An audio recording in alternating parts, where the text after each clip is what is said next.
కడప జిల్లా కల్సపాడు మండలంలో నిర్వహించిన సర్వసభ్య సమావేశంలో బద్వేల్ వ్యవసాయ market committee chairperson Narisetti Supraja పాల్గొని ప్రసంగించారు. ప్రధాని నరేంద్ర మోడీ 12 ఏళ్ల పాలనలో అమలు చేసిన సంక్షేమం, అభివృద్ధి కార్యక్రమాలను ఆమె వివరించారు.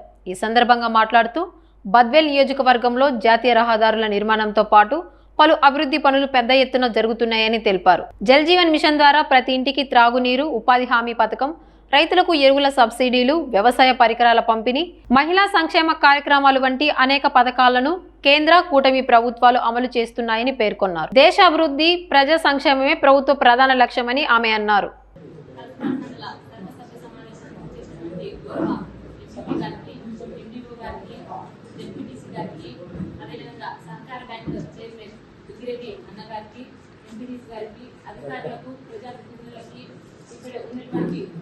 అందరికీ మీడియా సోదరులకు అందరికీ కూడా నమస్కారములు.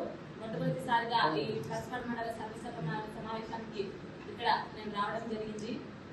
కూటమి ప్రభుత్వం ఏర్పడిన తర్వాత మన గౌరవ ప్రధాని నరేంద్ర మోడీ గారు, గౌరవ ముఖ్యమంత్రి చంద్రబాబు నాయుడు గారు, గౌరవ ఉప ముఖ్యమంత్రి పవన్ కళ్యాణ్ గారి ఆధ్వర్యంలో అనేక సంక్షేమ కార్యక్రమాలు ఏర్పాటు చేయడం జరిగింది. ఇవన్నీ కూడా అర్హులైనటువంటి ప్రజలందరికీ కూడా అందే విధంగా చేయాల్సిన బాధ్యత మన అందరిపైన ఉంది. ముఖ్యంగా రైతులకు మన కూటమి ప్రభుత్వ ఆధ్వర్యంలో ఈ అన్నదాత సుఖీబాబు కానీ, పిఎం కిసాన్ కానీ, ఎరువుల సబ్సిడీ కానీ, అదేవిధంగా ఇప్పుడు ఇటువంటి పరికరాలు అనేవి సబ్సిడీ రూపంలో కూడా ఇవ్వడం జరుగుతుంది. ఇవన్నీ కూడా రైతులకి అందుబాటులో ఉన్నాయి. అదేవిధంగా 2019 జలజీవన్ మిషన్ ద్వారా ప్రతి గ్రామీణ ప్రాంతంలో ప్రతి ఇంటికి కూడా తాగునీటిని కూడా అందించడం జరుగుతుంది.